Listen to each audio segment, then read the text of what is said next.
Black cat crossing and witch trials.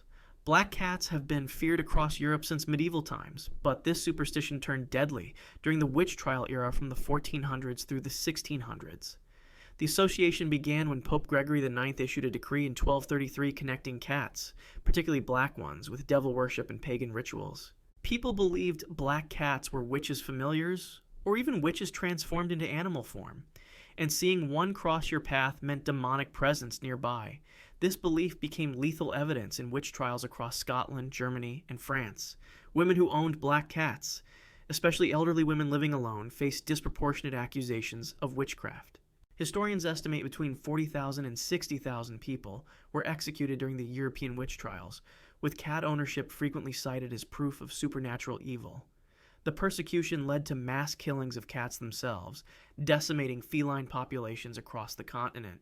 Some scholars suggest this dramatic reduction in cats contributed to the rat population boom that helped spread the Black Death, though this connection remains debated.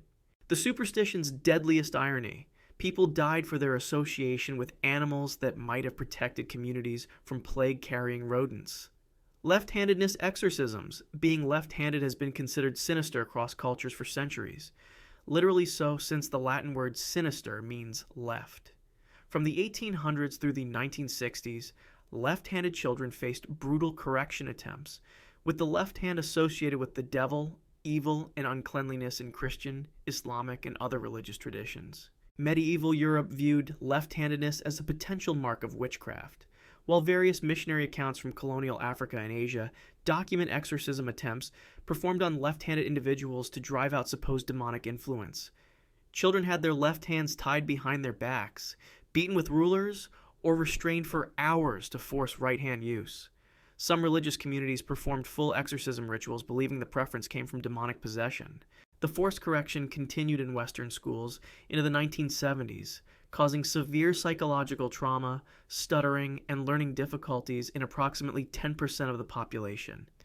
While deaths directly from exorcisms were rare, historical missionary records and medical accounts document cases where violent correction attempts led to fatal injuries. The superstition affected millions globally, with some cultures still viewing left-handedness negatively today, though the lethal persecution has largely ended. Mirror breaking and suicide. The belief that breaking a mirror brings 7 years of bad luck originated in ancient Rome, where people believed mirrors held part of the viewer's soul, and the soul renewed itself every 7 years. This superstition intensified during the Victorian era, when mirrors were extremely expensive luxury items, making their breakage both an economic disaster and a supernatural curse. The combination of financial ruin and perceived cosmic punishment created severe psychological distress, particularly among servants and lower-class individuals whose employment depended on maintaining their employer's property. Historical records from the 1890s document cases where the superstition contributed to suicides, including a New York servant girl who reportedly took her own life after accidentally breaking her lady's mirror, fearing both the 7-year curse and immediate job loss. The theater community particularly embraced this superstition, which remains strong today with elaborate rituals to counteract broken mirror bad luck. While the superstition didn't cause widespread deaths, it amplified existing anxieties in vulnerable individuals already facing economic precarity or mental health struggles. Victorian newspaper archives contain scattered reports of suicides following mirror accidents, though distinguishing the superstition's role from underlying desperation remains challenging. The belief persists globally, demonstrating how supernatural fears can tip psychologically fragile individuals toward tragedy. Pointing at Rainbow's ancient Hawaii operated under an extensive kapu system, a complex set of sacred laws where violations carried the death penalty, and one of the strangest prohibitions forbade pointing at rainbows. Hawaiians considered rainbows, called anwinu, sacred bridges between the earthly realm and the spirit world, and directing a finger toward one was believed to anger the gods or cause the offending finger to rot and fall off.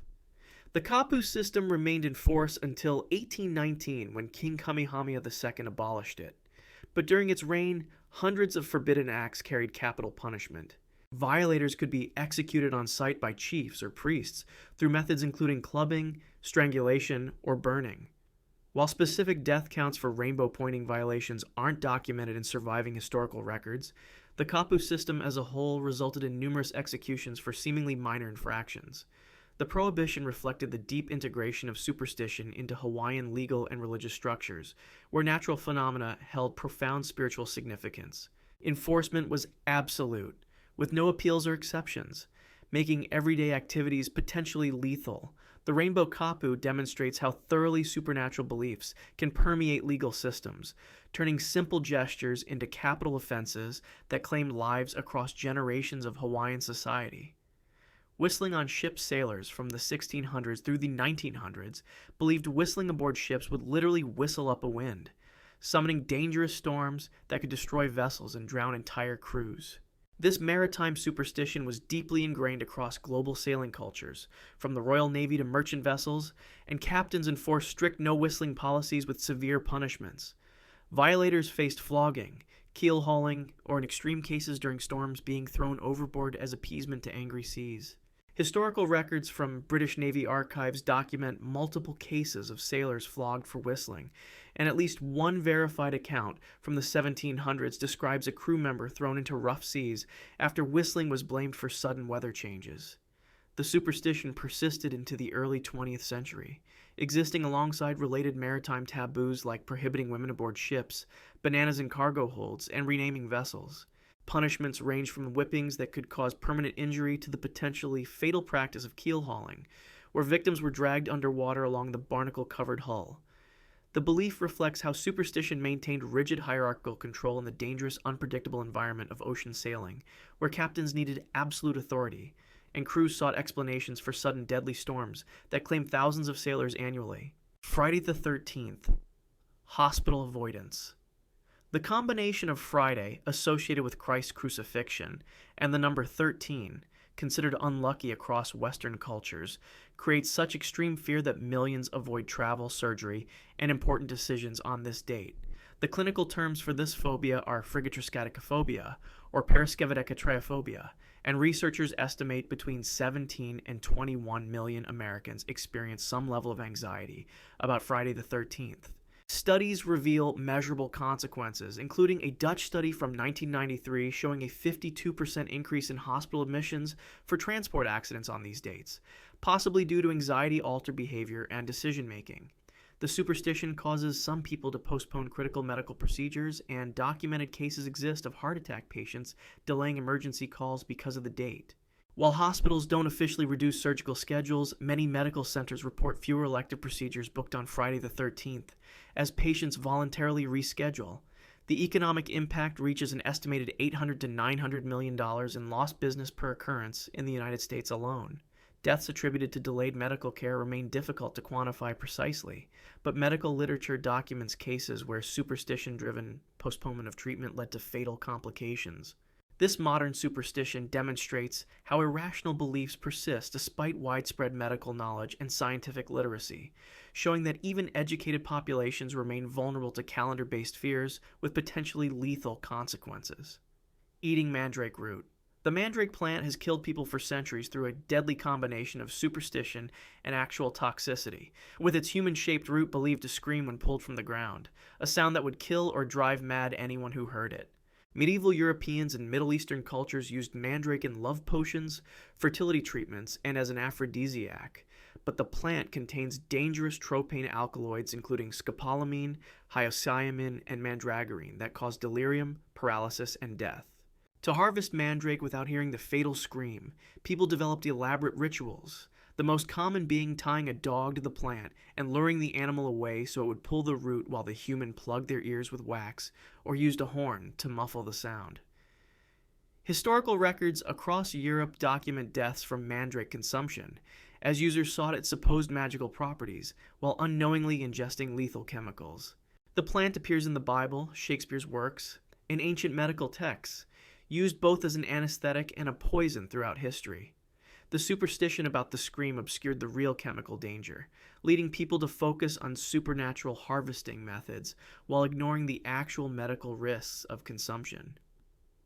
Medieval medical manuscripts contain numerous accounts of mandrake poisoning, though distinguishing intentional poisonings from accidental overdoses of medicinal preparations remains difficult for modern historians. Burying alive to stop cholera. The cholera pandemic of 1831 to 1832 killed millions worldwide and sparked desperate supernatural responses, particularly in rural Russian and Polish villages, where people believed burying cholera victims alive would stop the disease's spread. Communities thought cholera was caused by demons or vengeful spirits rather than bacteria, and live burial at crossroads with stakes through the body was believed to contain the supernatural curse. Russian village records from this period document cases where suspected cholera patients were buried before death, and sometimes entire families were interred together to prevent the curse from escaping.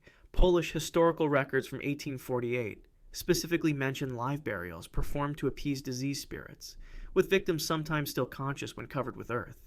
Medical professionals attempting vaccination during these outbreaks faced violent attacks from communities who viewed them as poisoners or agents of the disease itself.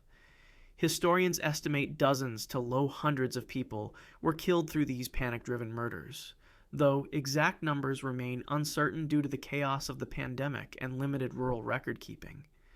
The practice represents how disease panic can activate deadly superstitions, with terrified communities committing murder in the name of collective protection. The irony remains that these killings did nothing to stop cholera's actual spread through contaminated water, and may have worsened conditions by creating additional bodies and preventing proper sanitation measures. Albino persecution in Tanzania.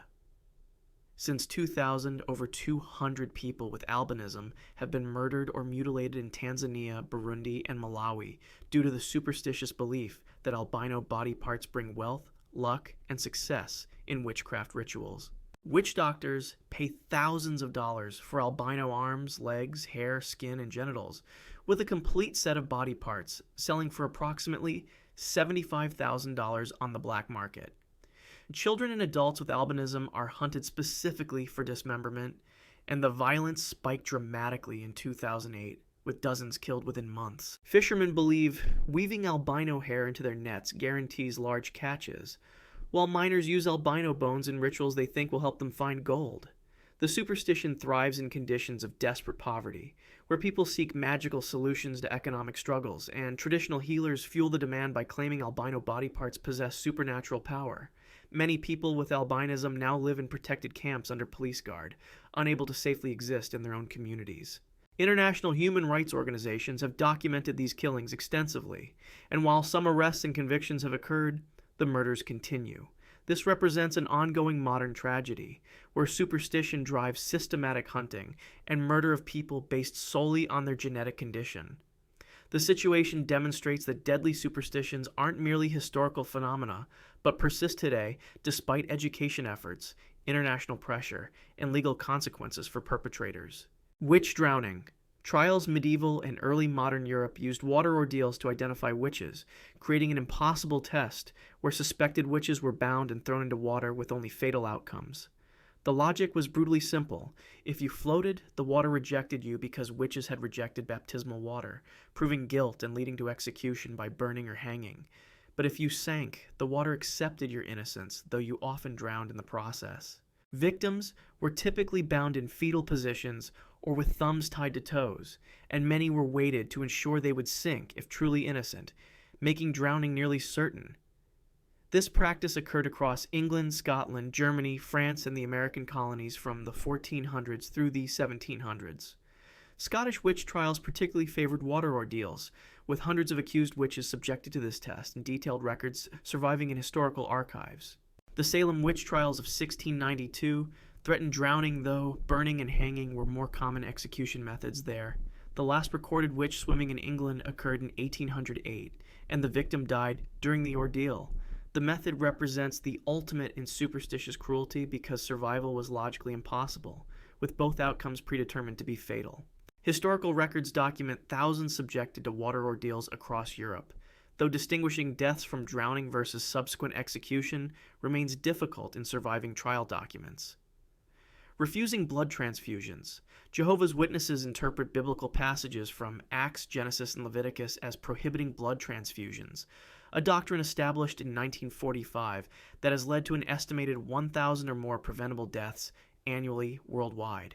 Members who accept blood transfusions face excommunication and shunning from their community, creating immense pressure to refuse life-saving medical treatment, even in critical situations. The prohibition applies to whole blood and major components including red cells, white cells, plasma, and platelets, though some fractionated blood products are permitted under church guidelines.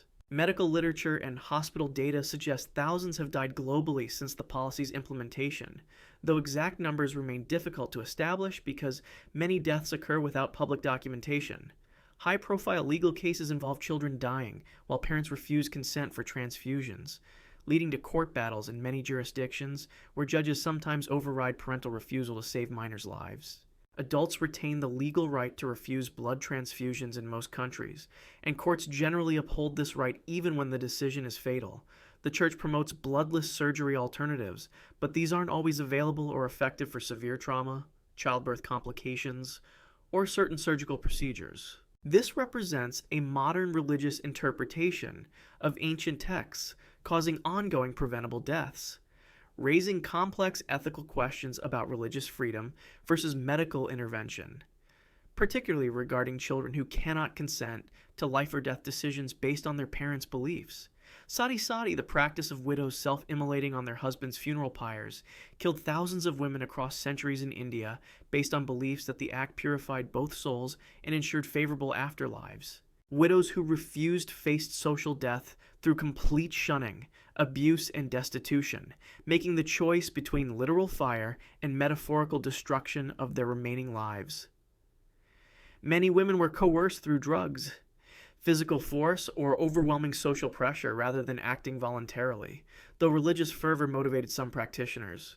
Historical records suggest the practice occurred for centuries before British colonial authorities officially banned it in 1829 through the Bengal Sati regulation. But enforcement remained difficult, and the practice continued illegally in remote areas.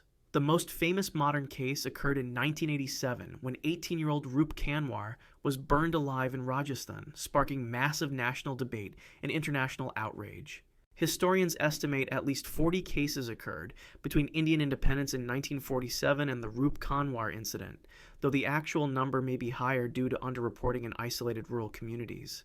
Sati is now a criminal offense throughout India with severe penalties for anyone who assists, encourages, or glorifies the practice.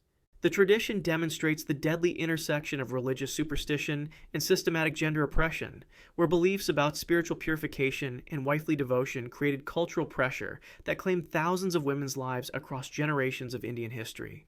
Xhosa cattle killing movement.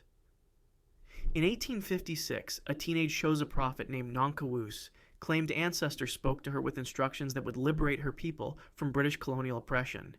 Kill all cattle, destroy all grain stores, and the dead would rise to create a new world where the British would vanish. The Xhosa people, desperate under colonial pressure and seeking supernatural deliverance, followed this prophecy despite its seemingly suicidal nature, slaughtering approximately 400,000 cattle and burning their entire grain harvest. The prophesied date of February 18, 1857 passed without the promised miracle, and catastrophic famine followed immediately.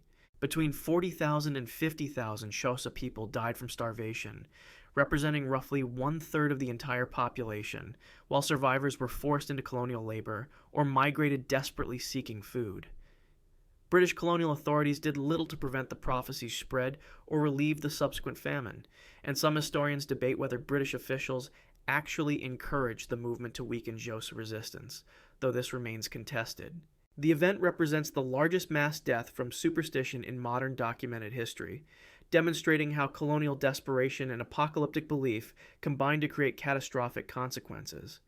The cattle killing wasn't simply irrational superstition, but emerged from a traumatized people seeking supernatural solutions to very real political oppression, making it a tragedy where historical circumstances and spiritual beliefs intersected with devastating results that destroyed Xhosa independence and cultural continuity. Anti-vaccination religious objections. Religious and superstitious objections to vaccination have caused thousands of preventable deaths since the practice began, with believers claiming that vaccination violated God's will, interfered with divine plans, or represented the biblical mark of the beast. The Anti-Vaccination League, formed in the United Kingdom in 1879 based on religious and natural law arguments, while various religious communities including some Amish, Christian Science practitioners, and ultra-Orthodox Jewish groups have maintained objections into the present day. A 1991 measles outbreak in Philadelphia church communities killed 9 children whose parents refused vaccination on religious grounds, and the 2019 measles resurgence heavily affected communities with religious exemptions from vaccination requirements. Some believers view diseases as divine punishment that humans shouldn't prevent, while others consider medical intervention itself sinful interference with God's plan for individual lives. Historically, smallpox outbreaks repeatedly devastated religious communities that refused vaccination, while surrounding vaccinated populations remained protected, providing tragic natural experiments demonstrating vaccine effectiveness. Modern estimates suggest hundreds die annually worldwide from vaccine-preventable diseases in religious communities, though exact numbers remain difficult to establish because deaths often occur in isolated groups with limited public health reporting. The superstition particularly affects children who cannot consent to their parents' religious decisions, raising ongoing ethical and legal debates about parental rights versus child welfare. This represents a continuing tragedy where religious interpretations override medical science, causing deaths that modern medicine could easily prevent, and demonstrating how supernatural beliefs persist despite overwhelming scientific evidence and centuries of vaccine success. Human sacrifice for foundation rituals. Cultures across the ancient world through medieval times practiced foundation sacrifice, believing that burying living people and building foundations would ensure structural stability, appease land-protecting spirits, and create guardian ghosts bound to the structure forever. Archaeological evidence reveals human remains in foundations worldwide, from Mesopotamian temples to Chinese fortifications, Indian palaces to European bridges and castles, suggesting thousands died this way across millennia and cultures. The Great Wall of China has persistent rumors of thousands buried in its foundation, though these claims remain disputed among historians, while some human remains have been confirmed in various sections. Medieval European bridge construction sometimes included foundation sacrifices according to both folklore and documented accounts, with Romania's documented tradition of master builder sacrifices continuing into the 1800s. Japan practiced Hitobashira, or human pillar, traditions during castle construction, with historical accounts describing victims buried alive beneath cornerstones and support pillars. Victims were typically slaves, prisoners, or coerced volunteers whose families received compensation or elevated status, though the choice was rarely truly voluntary given power dynamics. The practice gradually transitioned to animal sacrifice before being abandoned entirely as engineering knowledge improved and religious beliefs evolved. Foundation sacrifice represents a nearly universal human superstition, spanning independent cultures worldwide, demonstrating humanity's tendency toward magical thinking when facing construction challenges and the desire to bind supernatural protection into physical structures through blood sacrifice that claimed countless lives across human history. If you want to discuss this video or suggest an idea for the next one, join my Discord, link in the description. If you want to see more, click the video on screen now.